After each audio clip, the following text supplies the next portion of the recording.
ശമൂവേലിന്റെ 2-ാം പുസ്തകം 13-ാം അധ്യായം. അതിനുശേഷം സംഭവിച്ചത്, ദാവീദിന്റെ മകനായ അബ്ശാലോമിന് സൗന്ദര്യമുള്ള ഒരു സഹോദരി ഉണ്ടായിരുന്നു. അവൾക്ക് താമാർ എന്നു പേർ. ദാവീദിന്റെ മകനായ അബ്നോന് അവളിൽ പ്രേമം ജനിച്ചു. തന്റെ സഹോദരിയായ താമാർ നിമിത്തം മാൽ മുഴുത്തിട്ട് അമ്നോൻ രോഗിയായി തീർന്നു. അവൾ കന്യകയാകിയാൽ അവളോട് വല്ലതും ചെയ്യുവാൻ അമ്നോന് പ്രയാസം തോന്നി. എന്നാൽ അമ്നോന് ദാവീദിന്റെ ജ്യേഷ്ഠനായ ശിമെയിയുടെ മകനായി യോനാദാബ് എന്നു പേരുള്ളൊരു സ്നേഹിതനുണ്ടായിരുന്നു. യോനാദാബ് വലിയ ഉപായിയായിരുന്നു. അവനോട്, നീ നാൾക്കുനാൾ ഇങ്ങനെ ക്ഷീണിച്ചു വരുന്നത് എന്ത്? രാജകുമാര, എന്നോട് പറഞ്ഞുകൂടെയോ എന്ന് ചോദിച്ചു. അമ്നോൻ അവനോട്, എൻ്റെ സഹോദരനായ അബ്ശാലോമിൻ്റെ പെങ്ങൾ താമാരിൽ എനിക്ക് പ്രേമം ജനിച്ചിരിക്കുന്നു എന്ന് പറഞ്ഞു. യോനാദാബ് അവനോട്, നീ രോഗം നടിച്ചു കിടക്കയിൽ കിടന്നുകൊള്ളുക. നിന്നെ കാണുവാൻ നിന്റെ അപ്പൻ വരുമ്പോൾ നീ അവനോട്, എൻ്റെ സഹോദരിയായ താമാർ വന്ന് എന്നെ ഒന്ന് ഭക്ഷണം കഴിപ്പിക്കണം. അവളുടെ കയ്യിൽ നിന്ന് വാങ്ങി ഭക്ഷിക്കേണ്ടതിന് ഞാൻ കാണുകെ അവൾ എൻ്റെ മുമ്പിൽ വെച്ച് തന്നെ ഭക്ഷണം ഒരുക്കണമെന്ന് അപേക്ഷിച്ചു കൊള്ളുക എന്ന് പറഞ്ഞു.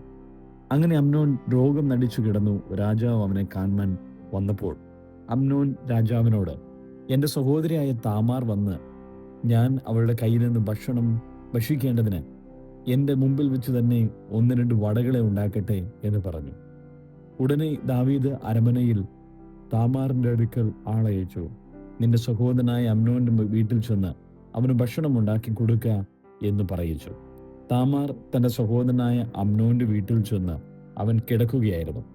അവൾ മാവ് എടുത്തു കുഴച്ച് അവൻ്റെ മുമ്പിൽ വെച്ച് തന്നെ വടകളായി ചുട്ടു. ഉരുളയോടെ എടുത്ത് അവന് മുമ്പിൽ വിളമ്പി. എന്നാൽ ഭക്ഷിപ്പാൻ അവന് ഇഷ്ടമായില്ല. എല്ലാവരെയും എൻ്റെ അടുക്കൽ നിന്ന് പുറത്താക്കുവിൻ എന്ന് അമ്നോൻ പറഞ്ഞു. എല്ലാവരും അവൻ്റെ അടുക്കൽ നിന്ന് പുറത്തുപോയി. അപ്പോൾ അമ്നോൻ താമാറിനോട്, ഞാൻ നിന്റെ കയ്യിൽ നിന്ന് വാങ്ങി ഭക്ഷിക്കേണ്ടതിന് ഭക്ഷണം ഉൾമുറിയിൽ കൊണ്ടുവരിക എന്ന് പറഞ്ഞു. താമാർ താൻ ഉണ്ടാക്കിയ വടകളെ എടുത്ത് ഉൾമുറിയിൽ സഹോദരനായ അമ്നോന്റെ അടുക്കൽ കൊണ്ടുചെന്നു. അവൻ ഭക്ഷിക്കേണ്ടതിന് അവൾ അവയെ അവൻ്റെ അടുക്കൽ കൊണ്ടുചെന്നപ്പോൾ അവൻ അവളെ പിടിച്ച് അവളോട്, സഹോദരി, വന്ന് എന്നോടുകൂടെ ശയിക്കുക എന്ന് പറഞ്ഞു. അവൾ അവനോട്, എൻ്റെ സഹോദര, അരുതേ, എന്നെ അപമാനിക്കരുതേ. ഇസ്രായേലിൽ ഇത് കൊള്ളരുതാത്തതല്ലോ. ഈ വഷളത്വം ചെയ്യരുതേ. എൻ്റെ അവമാനം ഞാൻ എവിടെ കൊണ്ടുപോയി വയ്ക്കും? നീയും ഇസ്രായേലിൽ വഷളന്മാരുടെ കൂട്ടത്തിലായി പോകുമല്ലോ. നീ രാജാവിനോട് പറക, അവൻ എന്നെ നിനക്ക് തരാതിരിക്കുകയില്ല എന്ന് പറഞ്ഞു. എന്നാൽ അവൻ അവളുടെ വാക്ക് കേൾപ്പാൻ മനസ്സില്ലാതെ അവളേക്കാൾ ബലമുള്ളവനാകൊണ്ട് ബലാത്കാരം ചെയ്ത് അവളോടുകൂടെ ശയിച്ചു. പിന്നെ അമ്നോൻ അവളെ അത്യന്തം വെറുത്തു. അവൻ അവളെ സ്നേഹിച്ച സ്നേഹത്തെക്കാൾ അവളെ വെറുത്ത വെറുപ്പ് വലുതായിരുന്നു. എഴുന്നേറ്റ് പോക എന്ന് അമ്നോൻ അവളോട് പറഞ്ഞു. അവൾ അവനോട്, അങ്ങനെ അരുത്. നീ എന്നോട് ചെയ്ത മറ്റേ ദോഷത്തേക്കാൾ എന്നെ പുറത്താക്കി കളയുന്ന ഈ ദോഷം ഏറ്റവും വലുതായിരിക്കുന്നു എന്ന് പറഞ്ഞു. എന്നാൽ അവൻ അവളുടെ വാക്ക് കേൾപ്പാൻ മനസ്സായില്ല. അവൾ തനിക്ക് ശുശ്രൂഷ ചെയ്യുന്ന ബാല്യക്കാരനെ വിളിച്ച് അവനോട്, ഇവളെ ഇവിടെ നിന്ന് പുറത്താക്കി വാതിലടച്ചു കളക എന്ന് പറഞ്ഞു. അവൾ നിലയങ്കി ധരിച്ചിരുന്നു. രാജകുമാരികളായ കന്യമാർ ഇങ്ങനെയുള്ള വസ്ത്രം ധരിക്കുക പതിവായിരുന്നു. ബാല്യക്കാരൻ അവളെ പുറത്തിറക്കി വാതിൽ അടച്ചു കളഞ്ഞു. അപ്പോൾ താമാർ തലയിൽ വെണ്ണീർ വാരിയിട്ട് താൻ ധരിച്ചിരുന്ന നിലയങ്കി കീറി തലയിൽ കൈയും വെച്ച് നിലവിളിച്ചും കൊണ്ട് നടന്നു. അവളുടെ സഹോദരനായ അബ്ശാലോം അവളോട്, നിന്റെ സഹോദരനായ അമ്നോൻ നിന്റെ അടുക്കൽ ആയിരുന്നുവോ? ആകട്ടെ സഹോദരി, മിണ്ടാതിരിക്കുക. അവൻ നിന്റെ സഹോദരനല്ലോ. ഈ കാര്യം മനസ്സിൽ വയ്ക്കരുത് എന്ന് പറഞ്ഞു. അങ്ങനെ താമാർ തൻ്റെ സഹോദരനായ അബ്ശാലോമിൻ്റെ വീട്ടിൽ ഏകാഗിയായി പാർത്തു. ദാവീദ് രാജാവ് ഈ കാര്യമൊക്കെയും കേട്ടപ്പോൾ അവൻ്റെ കോപം ഏറ്റവും ജ്വലിച്ചു. എന്നാൽ അബ്ശാലോം അമ്നോനോട് ഗുണമോ ദോഷമോ ഒന്നും സംസാരിച്ചിട്ടില്ല. തൻ്റെ സഹോദരിയായ താമാറിനെ അമ്നോൻ അപമാനിച്ചതുകൊണ്ട് അബ്ശാലോം അവനെ ദ്വേഷിച്ചു. 2 സംവത്സരം കഴിഞ്ഞ ശേഷം അബ്ശാലോമിന് എഫ്രയീമിന് സമീപത്തുള്ള ബാൽ ഹാസോരിൽ ആടുകളെ രോമം കത്തിരിക്കുന്ന അടിയന്തരം ഉണ്ടായിരുന്നു. അബ്ശാലോം രാജകുമാരന്മാരെ ഒക്കെയും ക്ഷണിച്ചു. അബ്ശാലോം രാജാവിൻ്റെ അടുക്കലും ചെന്നു. അടിയന് ആടുകളെ രോമം കത്തിരിക്കുന്ന അടിയന്തരമുണ്ട്. രാജാവും ഭൃത്യന്മാരും അടിയനോട് കൂടെ വരേണമേ എന്നപേക്ഷിച്ചു. രാജാവ് അബ്ശാലോമിനോട്, വേണ്ട മകനെ, ഞങ്ങളെല്ലാവരും വന്നാൽ നിനക്ക് ഭാരമാകും എന്ന് പറഞ്ഞു. അവൻ അവനെ നിർബന്ധിച്ചിട്ടും പോകുവാൻ മനസ്സാകാതെ അവൻ അവനെ അനുഗ്രഹിച്ചു. അപ്പോൾ അബ്ശാലോം, അങ്ങനെയെങ്കിൽ എൻ്റെ സഹോദരൻ അമ്നോൻ ഞങ്ങളോട് കൂടെ പോരട്ടെ എന്ന് പറഞ്ഞു. രാജാവ് അവനോട്, അവൻ പോരുന്നത് എന്തിന് എന്ന് ചോദിച്ചു. എങ്കിലും അബ്ശാലോം നിർബന്ധിച്ചപ്പോൾ അവൻ അമ്നോനെയും രാജകുമാരന്മാരെയൊക്കെയും അവനോട് കൂടെ അയച്ചു. എന്നാൽ അബ്ശാലോം തന്റെ ബാല്യക്കാരോട്, നോക്കിക്കൊള്ളുവിൻ, അമ്നോൻ വീഞ്ഞു കുടിച്ച് ആനന്ദിച്ചിരിക്കുന്ന നേരം ഞാൻ നിങ്ങളോട് അമ്നോനെ അടിച്ചു കൊല്ലുവിൻ എന്ന് പറയുമ്പോൾ നിങ്ങൾ അവനെ കൊല്ലുവിൻ. ഭയപ്പെടരുത്, ഞാനല്ലയോ നിങ്ങളോട് കൽപ്പിച്ചിരിക്കുന്നത്. നിങ്ങൾ ധൈര്യപ്പെട്ട് ശൂരന്മാരായിരിപ്പിൻ എന്ന് കൽപ്പിച്ചു. അബ്ശാലോം കൽപ്പിച്ചതുപോലെ അബ്ശാലോമിന്റെ ബാല്യക്കാർ അമ്നോനോട് ചെയ്തു. അപ്പോൾ രാജകുമാരന്മാരൊക്കെയും എഴുന്നേറ്റ് താന്താന്റെ കോവർ കഴുതപ്പുറത്ത് കയറി ഓടിപ്പോയി. അവർ വഴിയിൽ ആയിരിക്കുമ്പോൾ തന്നെ അബ്ശാലോം രാജകുമാരന്മാരെയൊക്കെയും കൊന്നുകളഞ്ഞു. അവരൊരുത്തനും ശേഷിച്ചില്ല എന്ന് ദാവീദിന് വർത്തമാനമെത്തി. അപ്പോൾ രാജാവ് എഴുന്നേറ്റ് വസ്ത്രം കീറി നിലത്ത് കിടന്ന് അവന്റെ സകല ഭൃത്യന്മാരും വസ്ത്രം കീറി അരയിൽ നിന്നു. എന്നാൽ ദാവീദിന്റെ ജ്യേഷ്ഠനായ ശിമെയിയുടെ മകനായ യോനാദാബ് പറഞ്ഞത്, അവർ രാജകുമാരന്മാരായ യുവാക്കളെയൊക്കെയും കൊന്നുകളഞ്ഞു എന്ന് യജമാനൻ വിചാരിക്കരുത്. അമ്നോൻ മാത്രമേ മരിച്ചിട്ടുള്ളൂ. തന്റെ സഹോദരിയായ താമാറിനെ അവൻ അപമാനിച്ച നാൾ മുതൽ അബ്ശാലോമിന്റെ മുഖത്ത് ഈ നിർണയം കാണുവാൻ ഉണ്ടായിരുന്നു. ആകയാൽ രാജകുമാരന്മാരൊക്കെയും മരിച്ചുപോയി എന്നുള്ള വർത്തമാനം യജമാനായ രാജാവ് ഗണ്യമാക്കരുതേ. അമ്നോൻ മാത്രമേ മരിച്ചിട്ടുള്ളൂ, എന്നാൽ അബ്ശാലോം ഓടിപ്പോയി. കാവൽ നിന്നിരുന്ന ബാല്യക്കാരൻ തല ഉയർത്തി നോക്കിയപ്പോൾ വളരെ ജനം അവന്റെ പിൻപിലുള്ള മലഞ്ചെരുവ് വഴിയായി വരുന്നത് കണ്ടു. അപ്പോൾ യോനാദാബ് രാജാവിനോട്, ഇതാ രാജകുമാരന്മാർ വരുന്നു, അടിയന്റെ വാക്ക് ഒത്തുവല്ലോ എന്ന് പറഞ്ഞു. അവൻ സംസാരിച്ചു തീർന്നപ്പോഴേക്കും രാജകുമാരന്മാർ വന്ന് ഉറക്കെ കരഞ്ഞു. രാജാവും സകല ഭൃത്യന്മാരും വാവിട്ട് കരഞ്ഞു. എന്നാൽ അബ്ശാലോം ഓടിപ്പോയി അമ്മീഹൂദിന്റെ മകനായി ഗെശൂർ രാജാവായ തൽമായിയുടെ അടുക്കൽ ചെന്ന് ദാവീദ് ഇടവിടാതെ തന്റെ മകനെക്കുറിച്ച് ദുഃഖിച്ചുകൊണ്ടിരുന്നു. ഇങ്ങനെ അബ്ശാലോം ഗെശൂരിലേക്ക് ഓടിപ്പോയി 3 സംവത്സരം അവിടെ താമസിച്ചു. എന്നാൽ ദാവീദ് രാജാവ് അബ്ശാലോമിനെ കാണാൻ വാഞ്ചിച്ചു. മരിച്ചുപോയ അമ്നോനെക്കുറിച്ചുള്ള ദുഃഖത്തിന് ആശ്വാസം വന്നിരുന്നു. ശമൂവേലിന്റെ 2-ാം പുസ്തകം 14-ാം അധ്യായം. രാജാവിന്റെ മനസ്സ് അബ്ശാലോമിന്റെ നേരെ ചാഞ്ഞിരിക്കുന്നു എന്ന് സെരൂയയുടെ മകനായ യോവാബ് അറിഞ്ഞപ്പോൾ തെക്കോവയിലേക്ക് ആളെ അയച്ച് അവിടെ നിന്ന് വിവേകവതിയായ ഒരു സ്ത്രീയെ വരുത്തി അവളോട്, മരിച്ചുപോയവനെക്കുറിച്ച് ഏറിയ നാളായിട്ട് ദുഃഖിച്ചുകൊണ്ടിരിക്കുന്ന ഭാര്യയുടെ ഭാവത്തിൽ നീ ദുഃഖം നടിച്ചും ദുഃഖവസ്ത്രം ധരിച്ചും തൈലം പൂശാതെയും രാജാവിന്റെ അടുക്കൽ ചെന്ന് അവനോട് ഇന്നിന്ന പ്രകാരം സംസാരിക്കണമെന്ന് പറഞ്ഞു. യോവാബ് വാചകം അവൾക്ക് ഉപദേശിച്ചു കൊടുത്തു. ഇങ്ങനെ തെക്കോപക്കാരത്തിയായ സ്ത്രീ രാജാവിനോട് സംസാരിപ്പാൻ ചെന്ന് സാഷ്ടാംഗം വീണ്ടും നമസ്കരിച്ചു. രാജാവേ, രക്ഷിക്കണമേ എന്ന് പറഞ്ഞു. രാജാവ് അവളോട്, നിനക്ക് എന്ത് വേണമെന്ന് ചോദിച്ചതിന് അവൾ പറഞ്ഞത്, അടിയനൊരു വിധവയാകുന്നു, ഭർത്താവ് മരിച്ചുപോയി. എന്നാൽ അടിയന് 2 പുത്രന്മാരുണ്ടായിരുന്നു. അവർ വയലിൽ വെച്ച് തമ്മിൽ കലഹിച്ചു. അവരെ പിടിച്ചു മാറ്റുവാൻ ആരുമില്ലാകൊണ്ട് ഒരുത്തൻ മറ്റവനെ അടിച്ചു കൊന്നു. കുലം മുഴുവനും അടിയന്റെ നേരെ എഴുന്നേറ്റു സഹോദര ഘാതകനെ ഏൽപ്പിച്ചു തിരിക്കാൻ. അവൻ കൊന്ന സഹോദരന്റെ ജീവന് പകരം അവനെ കൊന്ന് അങ്ങനെ അവകാശിയെ നശിപ്പിക്കട്ടെ എന്ന് പറയുന്നു. ഇങ്ങനെ അവർ എൻ്റെ ഭർത്താവിന് പേരും സന്തതിയും ഭൂമിയിൽ വെച്ചേക്കാതെ എനിക്ക് ശേഷിച്ചിരിക്കുന്ന കനലും കെടുത്തു കളവാൻ ഭാവിക്കുന്നു. രാജാവ് സ്ത്രീയോട്, നിന്റെ വീട്ടിലേക്ക് പോക, ഞാൻ നിന്റെ കാര്യത്തിൽ കൽപ്പന കൊടുക്കും എന്ന് പറഞ്ഞു. ആ തെക്കോപക്കാരത്തി രാജാവിനോട്, എൻ്റെ യജമാനായ രാജാവേ, എൻ്റെ കുറ്റം എൻ്റെ മേലും എൻ്റെ പിതൃഭവനത്തിന്മേലും ഇരിക്കട്ടെ. രാജാവിനും സിംഹാസനത്തിനും കുറ്റമില്ലാതെ ഇരിക്കട്ടെ എന്ന് പറഞ്ഞു. അതിന് രാജാവ്, നിന്നോട് വല്ലതും പറയുന്നവനെ എൻ്റെ അടുക്കൽ കൊണ്ടുവരിക, അവൻ പിന്നെ നിന്നെ തൊടുകയില്ല എന്ന് പറഞ്ഞു. രക്തപ്രതികാരകൻ അധികം സംഹാരം ചെയ്യുകയും എൻ്റെ മകനെ അവർ നശിപ്പിക്കുകയും ചെയ്യാതിരിക്കേണ്ടതിന് രാജാവ് ദൈവമായ യഹോവയെ ഓർക്കണമേ എന്ന് അവൾ പറഞ്ഞു. അതിനവൻ, യഹോവയാണ്, നിന്റെ മകന്റെ ഒരു രോമം പോലും നിലത്ത് വീഴുകയില്ല എന്ന് പറഞ്ഞു. അപ്പോൾ ആ സ്ത്രീ യജമാനായ രാജാവിനോട്, അടിയനൊരു വാക്ക് ബോധിപ്പിച്ചു കൊള്ളട്ടെ എന്ന് പറഞ്ഞു. പറക എന്ന് അവൻ പറഞ്ഞു. ആ സ്ത്രീ പറഞ്ഞത്, ഇങ്ങനെയുള്ള കാര്യം നീ ജനത്തിന് വിരോധമായി വിചാരിക്കുന്നത് എന്ത്? രാജാവ് തന്റെ ഭ്രഷ്ടനെ മടക്കി വരുത്താതിരുന്നാൽ ഇപ്പോൾ കൽപ്പിച്ച വചനം കൊണ്ട് രാജാവ് തന്നെ കുറ്റക്കാരൻ എന്ന് വരുന്നുവല്ലോ. നാം മരിക്കേണ്ടുന്നവരല്ലോ, നിലത്ത് ഒഴിച്ചു കളഞ്ഞതും വീണ്ടും ചേർത്തു വരാത്തതുമായ വെള്ളം പോലെ ഇരിക്കുന്നു.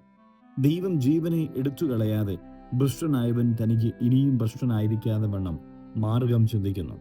ഞാനിപ്പോൾ യജമാനായ രാജാവിനെ ഈ കാര്യം ഉണർത്തിപ്പാൻ വന്നത് ജനം എന്നെ ഭയപ്പെടുത്തുക കൊണ്ടാകുന്നു. അതുകൊണ്ട് ഇപ്പോൾ രാജാവിനെ ഉണർത്തിക്കട്ടെ. പക്ഷേ രാജാവ് അടിയന്റെ അപേക്ഷ പ്രകാരം ചെയ്യുമായിരിക്കും. രാജാവ് കേട്ട് എന്നെയും എൻ്റെ മകനെയും ഒന്നിച്ച് ദൈവത്തിന്റെ അവകാശത്തിൽ നിന്ന് നശിപ്പിപ്പാൻ ഭാവിക്കുന്നവന്റെ കയ്യിൽ നിന്ന് വിടുവിക്കുമല്ലോ എന്ന് അടിയൻ വിചാരിച്ചു. യജമാനായ രാജാവിന്റെ കൽപ്പന ആശ്വാസമായിരിക്കട്ടെ. ഗുണവും ദോഷവും തിരിച്ചറിയുവാൻ യജമാനായ രാജാവ് ദൈവദൂതനെ പോലെ ഇരിക്കുന്നു എന്ന് അടിയൻ വിചാരിച്ചു. അതുകൊണ്ട് നിന്റെ ദൈവമായ യഹോവ നിന്നോടുകൂടെ ഇരിക്കുമാറാകട്ടെ. രാജാവ് സ്ത്രീയോട്, ഞാൻ നിന്നോടൊരു കാര്യം ചോദിക്കുന്നു, അതെന്നോട് മറച്ചു വയ്ക്കരുത് എന്ന് പറഞ്ഞു. യജമാനായ രാജാവ് കൽപ്പിച്ചാലും എന്ന് സ്ത്രീ പറഞ്ഞു. അപ്പോൾ രാജാവ്, ഇതിലൊക്കെയും യോവാബിന്റെ കൈയില്ലയോ എന്ന് ചോദിച്ചതിന് സ്ത്രീ ഉത്തരം പറഞ്ഞത്, യജമാനായ രാജാവേ, നിന്റെ ജീവനാണ്. യജമാനായ രാജാവ് അരുളി ചെയ്താൽ വലത്തോട്ടോ ഇടത്തോട്ടോ ആർക്കും മാറിക്കൂടാ. നിന്റെ ഭൃത്യനായ യോവാബ് തന്നെ ആകുന്നു ഇത് അടിയനോട് കൽപ്പിച്ചത്. അവൻ തന്നെ ഈ വാചകമൊക്കെയും അടിയന് ഉപദേശിച്ചു തന്നത്. കാര്യത്തിന്റെ രൂപം മാറ്റേണ്ടതിന് നിന്റെ ഭൃത്യനായ യോവാബ് ഇത് ചെയ്തിരിക്കുന്നു. എന്നാൽ ഭൂമിയിലുള്ളതൊക്കെയും അറിവാൻ ഒരു ദൈവദൂതന്റെ ജ്ഞാനത്തിനൊത്തവണ്ണം എൻ്റെ യജമാനൻ ജ്ഞാനമുള്ളവനാകുന്നു. രാജാവ് യോവാബിനോട്, ഞാൻ ഈ കാര്യം സമ്മതിച്ചിരിക്കുന്നു. അതുകൊണ്ട് നീ ചെന്ന് അബ്ശാലോം കുമാരനെ കൊണ്ടുവരിക എന്ന് കൽപ്പിച്ചു. യോവാബ് സാഷ്ടാംഗം വീണ് നമസ്കരിച്ചു, രാജാവിനെ അഭിനന്ദിച്ചു. യജമാനായ രാജാവേ, അടിയന്റെ വാക്ക് പോലെ രാജാവ് ചെയ്തതുകൊണ്ട് അടിയന് തിരുമുമ്പിൽ കൃപ ലഭിച്ചു എന്ന് അടിയൻ ഇന്ന് അറിയുന്നു എന്ന് യോവാബ് പറഞ്ഞു. അങ്ങനെ യോവാബ് പുറപ്പെട്ട് ഗശൂരിൽ ചെന്ന് അബ്ശാലോമിനെ യെരൂശലേമിലേക്ക് കൂട്ടിക്കൊണ്ടുവന്നു. എന്നാൽ രാജാവ്, അവൻ തന്റെ വീട്ടിലേക്ക് പോകട്ടെ, എന്റെ മുഖം അവൻ കാണരുത് എന്ന് കൽപ്പിച്ചു. അങ്ങനെ അബ്ശാലോം തന്റെ വീട്ടിൽ പോയി രാജാവിന്റെ മുഖം കണ്ടതുമില്ല. എന്നാൽ എല്ലാ ഇസ്രായേലിലും സൗന്ദര്യം കൊണ്ട് അബ്ശാലോമിനോളം ശ്ലാഘ്യനായ ഒരുത്തനുമുണ്ടായിരുന്നില്ല. അടിതൊട്ട് മുടി വരെ അവനൊരു ഊനവുമില്ലായിരുന്നു. അവൻ തന്റെ തലമുടി ആണ്ടുതോറും കത്രിപ്പിച്ചു കളയും. അത് തനിക്ക് ഭാരമായിരിക്കിയാൽ അത്രേ കത്രിപ്പിച്ചത്. അവന്റെ തലമുടി കത്രിച്ചാൽ രാജതൂക്കത്തിന് 200 ശേക്കൽ കാണും. അബ്ശാലോമിന് 3 പുത്രന്മാരും താമാർ എന്നു പേരുള്ള ഒരു മകളും ജനിച്ചിരുന്നു. അവൾ സൗന്ദര്യം കൊണ്ട് ഉള്ള സ്ത്രീയായിരുന്നു. രാജാവിന്റെ മുഖം കാണാതെ അബ്ശാലോം 2 സംവത്സരം മുഴുവനും യെരൂശലേമിൽ പാർത്തു. ആകയാൽ അബ്ശാലോം യോവാബിനെ രാജാവിന്റെ അടുക്കൽ അയക്കേണ്ടതിന് അവനെ വിടുപ്പാൻ ആളയച്ചു. എന്നാൽ അവൻ അവന്റെ അടുക്കൽ ചെന്നില്ല. രണ്ടാമതും പറഞ്ഞയച്ചിട്ടും അവൻ ചെന്നില്ല. അതുകൊണ്ട് അവൻ തന്റെ ഭൃത്യന്മാരോട്, എന്റെ നിലത്തിനരികെ യോവാബിനൊരു നിലമുണ്ടല്ലോ, അതിൽ യവം വിളഞ്ഞു കിടക്കുന്നു. നിങ്ങൾ ചെന്ന് അത് തീവിച്ച് ചുട്ടുകളവിൻ എന്ന് പറഞ്ഞു. അങ്ങനെ അബ്ശാലോമിന്റെ ഭൃത്യന്മാർ ആ കൃഷി ചുട്ടുകളഞ്ഞു. അപ്പോൾ യോവാബ് എഴുന്നേറ്റ് അബ്ശാലോമിന്റെ വീട്ടിൽ ചെന്ന് അവനോട്, നിന്റെ ഭൃത്യന്മാർ എന്റെ കൃഷി ചുട്ടുകളഞ്ഞതെന്ത് എന്ന് ചോദിച്ചു. അബ്ശാലോം യോവാബിനോട്, ഞാൻ ഗശൂരിൽ നിന്ന് എന്തിനു വന്നിരിക്കുന്നു? ഞാൻ അവിടെ തന്നെ പാർത്തിരുന്നെങ്കിൽ കൊള്ളായിരുന്നു എന്ന് രാജാവിനോട് പറവാൻ നിന്നെ അവന്റെ അടുക്കൽ അയക്കേണ്ടതിന് നീ ഇവിടെ വരേണമെന്ന് ഞാൻ പറഞ്ഞയച്ചുവല്ലോ. എനിക്കിപ്പോൾ രാജാവിന്റെ മുഖം കാണണം. എന്നിൽ കുറ്റമുണ്ടെങ്കിൽ അവൻ എന്നെ കൊല്ലട്ടെ എന്ന് പറഞ്ഞു. യോവാബ് രാജാവിന്റെ അടുക്കൽ ചെന്ന് വസ്തുത അറിയിച്ചു. അവൻ അബ്ശാലോമിനെ വിളിപ്പിച്ചു. അവൻ രാജാവിന്റെ അടുക്കൽ ചെന്ന് രാജാവിന്റെ മുമ്പാകെ സാഷ്ടാംഗം വീണ് നമസ്കരിച്ചു. രാജാവ് അബ്ശാലോമിനെ ചുംബിച്ചു. ശമൂവേലിന്റെ 2-ാം പുസ്തകം 15-ാം അധ്യായം. അനന്തരം അബ്ശാലോം ഒരു രഥത്തെയും കുതിരകളെയും തന്റെ മുമ്പിൽ ഓടുവാൻ 50 അകമ്പടികളെയും സമ്പാദിച്ചു. അബ്ശാലോം അതികാലത്ത് എഴുന്നേറ്റ് പടിവാതിൽക്കൽ വഴിയരികെ നിൽക്കും. ആരെങ്കിലും വ്യവഹാരമുണ്ടായിട്ട് രാജാവിന്റെ അടുക്കൽ വിസ്താരത്തിന് വരുമ്പോൾ അബ്ശാലോം അവനെ വിളിച്ച്, നീ ഏതു പട്ടണക്കാരൻ എന്ന് ചോദിക്കും. അടിയൻ ഇസ്രായേലിൽ ഇന്ന ഗോത്രക്കാരൻ എന്ന് അവൻ പറയുമ്പോൾ അബ്ശാലോം അവനോട്, നിന്റെ കാര്യം ന്യായവും നേരുമുള്ളത്, എങ്കിലും നിന്റെ കാര്യം കേൾപ്പാൻ രാജാവ് ആരെയും കൽപ്പിച്ചാക്കിയിട്ടില്ലല്ലോ എന്ന് പറയും. ആ വഴക്കും വ്യവഹാരവും ഉള്ളവരൊക്കെയും എന്റെ അടുക്കൽ വന്നിട്ട് ഞാൻ അവർക്ക് ന്യായം തീർപ്പാൻ തക്കവണ്ണം എന്നെ രാജ്യത്ത് ന്യായാധിപനാക്കിയെങ്കിൽ കൊള്ളായിരുന്നു എന്നും അബ്ശാലോം പറയും. ആരെങ്കിലും അവനെ നമസ്കരിപ്പാൻ അടുത്ത് ചെന്നാൽ അവൻ കൈനീട്ടി അവനെ പിടിച്ചു ചുംബനം ചെയ്യും. രാജാവിന്റെ അടുക്കൽ ന്യായവിസ്താരത്തിന് വരുന്ന എല്ലാ ഇസ്രായേലിനോടും അബ്ശാലോം ഇവണ്ണം തന്നെ ചെയ്തു. അങ്ങനെ അബ്ശാലോം ഇസ്രായേല്യരുടെ ഹൃദയം വശീകരിച്ചു കളഞ്ഞു. 4 സംവത്സരം കഴിഞ്ഞപ്പോൾ അബ്ശാലോം രാജാവിനോട് പറഞ്ഞത്, ഞാൻ യഹോവയ്ക്ക് നേർന്ന ഒരു നേർച്ച ഹെബ്രോനിൽ ചെന്ന് കഴിപ്പാൻ അനുവാദം തരണമേ. യഹോവ എന്നെ യെരൂശലേമിലേക്ക് മടക്കി വരുത്തിയാൽ യഹോവയ്ക്കൊരു ആരാധന കഴിക്കും എന്നടിയൻ അരാമിൽ ഗശൂരിൽ പാർത്ത കാലത്ത് ഒരു നേർച്ച നേർന്നിരുന്നു. രാജാവ് അവനോട് സമാധാനത്തോടെ പോകാം എന്ന് പറഞ്ഞു. അവൻ എഴുന്നേറ്റ് ഹെബ്രോനിലേക്ക് പോയി. എന്നാൽ അബ്ശാലോം ഇസ്രായേൽ ഗോത്രങ്ങളിൽ എല്ലായിടവും ചാരന്മാരെ അയച്ചു. നിങ്ങൾ കാഹളനാദം കേൾക്കുമ്പോൾ അബ്ശാലോം ഹെബ്രോനിൽ രാജാവായിരിക്കുന്നു എന്ന് വിളിച്ചു പറവിൻ എന്ന് പറയിച്ചിരുന്നു. അബ്ശാലോമിനോട് കൂടെ യെരൂശലേമിൽ നിന്ന് ക്ഷണിക്കപ്പെട്ടവരായി 200 പേർ പോയിരുന്നു. അവർ ഒന്നും അറിയാതെ തങ്ങളുടെ പരമാർത്ഥതയിലായിരുന്നു പോയിരുന്നത്. അബ്ശാലോം യാഗം കഴിക്കുമ്പോൾ ദാവീദിന്റെ മന്ത്രിയായ അഹീതോഫൽ എന്ന ഗീലോനിനെയും അവന്റെ പട്ടണമായ ഗീലോനിൽ നിന്ന് ആളയച്ചു വരുത്തി. ഇങ്ങനെ ജനം നിത്യം അബ്ശാലോമിന്റെ അടുക്കൽ വന്നുകൂടുകയാൽ കൂട്ടുകെട്ടിന് ബലം ഏറി വന്നു. അനന്തരം ഒരു ദൂതൻ ദാവീദിന്റെ അടുക്കൽ വന്ന് ഇസ്രായേല്യരുടെ ഹൃദയം അബ്ശാലോമിനോട് യോജിച്ചുപോയി എന്നറിയിച്ചു.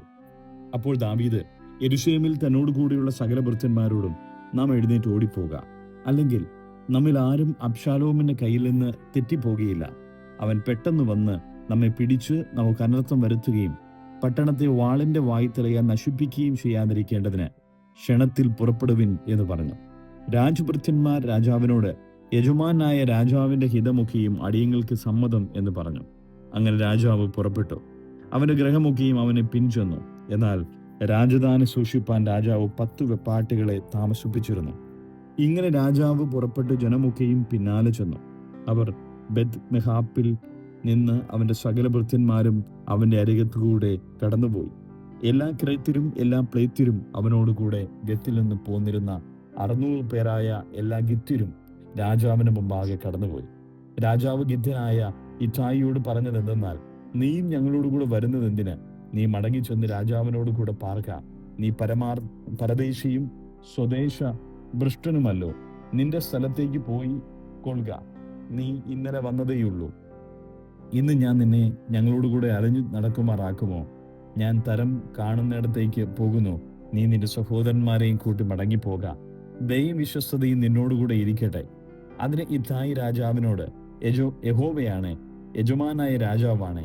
യജമാനായ രാജാവ് എവിടെ ഇരിക്കുന്നുവോ അവിടെ തന്നെ മരണമോ ജീവനോ എന്തു വന്നാലും അടിയനും ഇരിക്കും എന്ന് പറഞ്ഞു.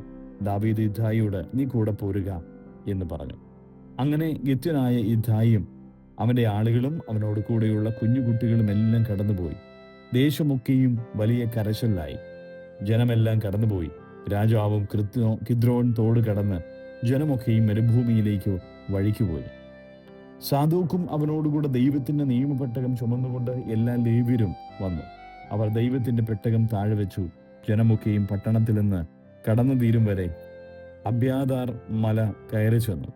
രാജാവ് സാദോക്കിനെയും, നീ ദൈവത്തിന്റെ പെട്ടകം പട്ടണത്തിലേക്ക് തിരികെ കൊണ്ടുപോക. യഹോവയ്ക്ക് എന്നോട് കൃപ തോന്നിയാൽ അവൻ എന്നെ മടക്കി വരുത്തും. ഇതും തിരുനിവാസവും കാൺമാൻ എനിക്കിടയാകും. അല്ല, എനിക്ക് നിന്നിൽ പ്രസാദമില്ല എന്ന് അവൻ കൽപ്പിക്കുന്നെങ്കിൽ ഇതാ ഞാൻ ഒരുക്കം. അവൻ തനിക്ക് ഹിതമാകുവണ്ണം എന്നോട് ചെയ്യട്ടെ എന്ന് പറഞ്ഞു. രാജാവ് പിന്നെയും പുരോഹിതനായ സാദോക്കിനോട്, ദർശക, നീ സമാധാനത്തോടെ പട്ടണത്തിലേക്ക് മടങ്ങിപ്പോക. നിങ്ങളുടെ 2 പുത്രന്മാർ, നിന്റെ മകൻ അഹീമാസും അബ്യാഥാരിന്റെ മകൻ യോനാദാബും നിങ്ങളോടുകൂടി ഉണ്ടല്ലോ. എനിക്ക് നിങ്ങളുടെ അടുക്കൽ നിന്ന് സൂക്ഷ്മ വർത്തമാനം കിട്ടും വരെ ഞാൻ മരുഭൂമിയിലേക്ക് കടവിങ്കൽ താമസിക്കും എന്ന് പറഞ്ഞു. അങ്ങനെ സാദോക്കും അബ്യാഥാരും ദൈവത്തിന്റെ പെട്ടകം യെരൂശലേമിലേക്ക് തിരികെ കൊണ്ടുപോയി അവിടെ താമസിച്ചു. ദാവീദ് തല മൂടിയും ചെരുപ്പിടാതെയും നടന്ന് കരഞ്ഞും കൊണ്ട് ഒലിവുമലയുടെ കയറ്റം കയറി. കൂടെയുള്ള ജനമൊക്കെയും തല മൂടി കരഞ്ഞുകൊണ്ട് കയറി ചെന്നു. അബ്ശാലോമിനോട് കൂടെയുള്ള കൂട്ടുകെട്ടുകാരിൽ അഹീതോഫലും ഉണ്ടെന്ന് ദാവീദിന് അറിവ് കിട്ടിയപ്പോൾ, യഹോവേ, അഹീതോഫലിന്റെ ആലോചനയെ അബദ്ധമാക്കണമേ എന്ന് പറഞ്ഞു. പിന്നെ ദാവീദ് മലമുകളിൽ ദൈവത്തെ ആരാധിച്ചു വന്ന സ്ഥലത്ത് എത്തിയപ്പോൾ അർഘ്യനായ ഹൂശായി അങ്കി കീറിയും തലയിൽ മണ്ണ് വാരിയിട്ടും കൊണ്ട് അവനെ എതിരേറ്റു വരുന്നത് കണ്ടു. അവനോട് ദാവീദ് പറഞ്ഞത്, നീ എന്നോടുകൂടെ പോന്നാൽ എനിക്ക് ഭാരമായിരിക്കും. എന്നാൽ നീ പട്ടണത്തിലേക്ക് മടങ്ങിച്ചെന്ന് അബ്ശാലോമിനോട്, രാജാവേ, ഞാൻ നിന്റെ ദാസനായിരുന്നു കൊള്ളാം. ഞാൻ ഇതുവരെ നിന്റെ അപ്പന്റെ ദാസനായിരുന്നതുപോലെ ഇപ്പോൾ നിന്റെ ദാസനായിരിക്കാം എന്ന് പറഞ്ഞാൽ നിനക്ക് അഹീതോഫലിന്റെ ആലോചനയെ വ്യർത്ഥമാക്കുവാൻ കഴിയും. അവിടെ നിന്നോടുകൂടെ പുരോഹിതന്മാരായ സാദോക്കും അബ്യാഥാരും ഉണ്ട്. അതുകൊണ്ട് രാജധാനിയിരുന്ന് കേൾക്കുന്ന വർത്തമാനമൊക്കെയും നീ പുരോഹിതന്മാരായ സാദോക്കിനെയും അബ്യാഥാരിനെയും അറിയിക്കണം. അവിടെ അവരോടുകൂടെ അവരുടെ 2 പുത്രന്മാർ സാദോക്കിന്റെ മകൻ അഹീമാസും അബ്യാഥാരിന്റെ മകൻ യോനാദാബുമുണ്ട്. നിങ്ങൾ കേൾക്കുന്ന വർത്തമാനമൊക്കെയും അവർ മുഖാന്തരം എന്നെ അറിയിപ്പിൻ. അങ്ങനെ ദാവീദിന്റെ സ്നേഹിതനായ ഹൂശായി പട്ടണത്തിൽ ചെന്ന് അബ്ശാലോമും യെരൂശലേമിൽ എത്തി. ശമൂവേലിന്റെ 2-ാം പുസ്തകം 16-ാം അധ്യായം. ദാവീദ് മലമുകൾ കടന്ന് കുറെ അപ്പുറം ചെന്നപ്പോൾ മെബീബോശത്തിന്റെ വൃദ്ധനായ സീബ കോപ്പിട്ട 2 കഴുതയുമായി എതിരെ വരുന്നത് കണ്ടു. അവയുടെ പുറത്ത് 200 അപ്പവും 100 ഉണക്ക മുന്തിരിക്കുലയും 100 അത്തിയടയും ഒരു തുരുത്തി വീഞ്ഞും കയറ്റിയിരുന്നു. രാജാവ് സീബയോട് ഇതെന്തിന് എന്ന് ചോദിച്ചു. അതിന് സീബ, കഴുതകൾ രാജാവിന്റെ കുടുംബക്കാർക്ക് കയറുവാനും അപ്പവും പഴവും ബാല്യക്കാർക്ക് തിന്മാനും വീഞ്ഞു മരുഭൂമിയിൽ ക്ഷീണിച്ചവർക്ക് കുടിപ്പാനും തന്നെ എന്ന് പറഞ്ഞു. നിന്റെ യജമാനന്റെ മകൻ എവിടെ എന്ന് രാജാവ് ചോദിച്ചതിന് സീബ രാജാവിനോട്, അവൻ യെരൂശലേമിൽ പാർക്കുന്നു. ഇസ്രായേൽ ഗൃഹം എന്റെ അപ്പന്റെ രാജ്യത്വം ഇന്ന് എനിക്ക് തിരികെ തരുമെന്ന് അവൻ പറയുന്നു എന്ന് പറഞ്ഞു. രാജാവ് സീബയോട്, ഇതാ മെബീബോശത്തിനുള്ളതൊക്കെയും നിനക്കുള്ളതാകുന്നു എന്ന് പറഞ്ഞു. അതിന് സീബ, യജമാനായ രാജാവേ, ഞാൻ നമസ്കരിക്കുന്നു. തിരുമുമ്പിൽ എനിക്ക് ദയ ലഭിക്കുമാറാകട്ടെ എന്ന് പറഞ്ഞു. ദാവീദ് രാജാവ് ബഹൂരീമിൽ എത്തിയപ്പോൾ ശൗലിന്റെ കുലത്തിൽ ഗേരയുടെ മകൻ ഷിമെയി എന്നു പേരുള്ള ഒരുത്തൻ അവിടെ നിന്ന് പുറപ്പെട്ട് ശപിച്ചും കൊണ്ടുവരുന്നത് കണ്ടു. അവൻ ദാവീദിനെയും രാജഭൃത്യന്മാരെയൊക്കെയും കല്ലുവാരി എറിഞ്ഞു. ജനവും വീരന്മാരുമെല്ലാം ഇടത്തും വലത്തുമായി നടക്കുകയായിരുന്നു. ഷിമെയി ശപിച്ചും കൊണ്ട് ഇവണ്ണം പറഞ്ഞു, രക്തപാതക, നീച, പോ. ശൗൽ ഗ്രഹത്തിന്റെ രക്തം യഹോവ നിന്റെ മേൽ വരുത്തിയിരിക്കുന്നു. അവന് പകരമല്ലോ നീ രാജാവായത്. യഹോവ രാജത്വം നിന്റെ മകനായ അബ്ശാലോമിന്റെ കയ്യിൽ ഏൽപ്പിച്ചിരിക്കുന്നു. നീ രക്തപാതകനായിരിക്കയാൽ ഇപ്പോൾ ഇതാ നിന്റെ ദോഷത്തിന്റെ ഫലം നിനക്ക് വന്നു ഭവിച്ചിരിക്കുന്നു. അപ്പോൾ സെരൂയിയുടെ മകനായ അബീഷായി രാജാവിനോട്, ഈ ചത്ത നായി എന്റെ യജമാനനായ രാജാവിനെ ശപിക്കുന്നതെന്ത്? ഞാൻ ചെന്ന് അവന്റെ തല വെട്ടിക്കളയട്ടെ എന്ന് പറഞ്ഞു. അതിന് രാജാവ്, സെരൂയിയുടെ പുത്രന്മാരെ, എനിക്ക് നിങ്ങൾക്കും തമ്മിൽ എന്ത്? അവൻ ശപിക്കട്ടെ. ദാവീദിനെ ശപിക്ക എന്ന് യഹോവ അവനോട് കൽപ്പിച്ചിരിക്കുന്നു. പിന്നെ നീ ഇങ്ങനെ ചെയ്യുന്നത് എന്ത് എന്ന് ആർ ചോദിക്കും എന്ന് പറഞ്ഞു. പിന്നെ ദാവീദ് അബീഷായിയോടും തന്റെ സകല ഭൃത്യന്മാരോടും പറഞ്ഞത്, എന്റെ ഉദരത്തിൽ നിന്ന് പുറപ്പെട്ട മകൻ എനിക്ക് പ്രാണഹാനി വരുത്തുവാൻ നോക്കുന്നു. എങ്കിൽ ഈ ബെന്യാമീന്യൻ ചെയ്യുന്നത് ആശ്ചര്യമോ? അവനെ വിടുവിൻ, അവൻ ശപിക്കട്ടെ. യഹോവ അവനോട് കൽപ്പിച്ചിരിക്കുന്നു. പക്ഷേ യഹോവ എന്റെ സങ്കടം നോക്കി ഇന്നത്തെ ഇവന്റെ ശാപത്തിനു പകരം എനിക്ക് അനുഗ്രഹം നൽകും. ഇങ്ങനെ ദാവീദും അവന്റെ ആളുകളും വഴി നടന്നു പോകുമ്പോൾ ശിമെയിയും മലഞ്ചെരുവിൽ കൂടി അടുത്തു നടന്നുകൊണ്ട് ശപിക്കുകയും കല്ലും പൂഴിയും വാരി അവനെ എറിയുകയും ചെയ്തു. രാജാവും കൂടെയുള്ള സകല ജനവും ക്ഷീണിച്ചവരായി എത്തി അവിടെ ആശ്വസിച്ചു. എന്നാൽ അബ്ശാലോമും ഇസ്രായേലിലായ ജനമൊക്കെയും അഹീതോഫലുമായി യെരൂശലേമിലെത്തി. ദാവീദിന്റെ സ്നേഹിതൻ അർഖ്യനായ ഹൂശായി അബ്ശാലോമിന്റെ അടുക്കൽ വന്നിട്ട് അബ്ശാലോമിനോട്, രാജാവേ, ജയ ജയ എന്ന് പറഞ്ഞു. അപ്പോൾ അബ്ശാലോം ഹൂശായിയോട്, ഇതാകുന്നു നിന്റെ സ്നേഹിതനോട് നിനക്കുള്ള സ്നേഹം. സ്നേഹിതനോട് കൂടെ പോകാതിരുന്നത് എന്ത് എന്ന് ചോദിച്ചു. അതിന് ഹൂശായി അബ്ശാലോമിനോട്, അങ്ങനെയല്ല, യഹോവയും ഈ ജനവും ഇസ്രായേലൊക്കെയും ആരെ തിരഞ്ഞെടുക്കുന്നുവോ അവനുള്ളവനാകുന്നു ഞാൻ. അവന്റെ പക്ഷത്തിൽ ഞാൻ ഇരിക്കും. ഞാൻ ആരെ ആകുന്നു സേവിക്കേണ്ടത്? അവന്റെ മകനെ അല്ലയോ? ഞാൻ നിന്റെ അപ്പനെ സേവിച്ചതുപോലെ നിന്നെയും സേവിക്കും എന്ന് പറഞ്ഞു. അനന്തരം അബ്ശാലോം അഹീതോഫലിനോട്, നാം ചെയ്യേണ്ടത് എന്ത് എന്ന് നിങ്ങൾ ആലോചിച്ചു പറവിൻ എന്ന് പറഞ്ഞു. അഹീതോഫൽ അബ്ശാലോമിനോട്, രാജധാനി സൂക്ഷിപ്പാൻ നിന്റെ അപ്പൻ പാർപ്പിച്ചിട്ടുള്ള അവന്റെ വെപ്പാട്ടുകളുടെ അടുക്കൽ നീ ചെല്ലുക. എന്നാൽ നീ നിന്റെ അപ്പന് നിന്നെ തന്നെ വെറുപ്പാക്കിയെന്ന് എല്ലാ ഇസ്രായേലും കേൾക്കും. നിന്നോടുകൂടെയുള്ളവരൊക്കെയും ധൈര്യപ്പെടും എന്ന് പറഞ്ഞു. അങ്ങനെ അവർ അബ്ശാലോമിന് വെൺമാടത്തിന്മേൽ ഒരു കൂടാരമടിച്ചു. അവിടെ അബ്ശാലോം എല്ലാ ഇസ്രായേലും കാണെ തന്റെ അപ്പന്റെ വെപ്പാട്ടുകളുടെ അടുക്കൽ ചെന്നു. അക്കാലത്ത് അഹീതോഫൽ പറയുന്ന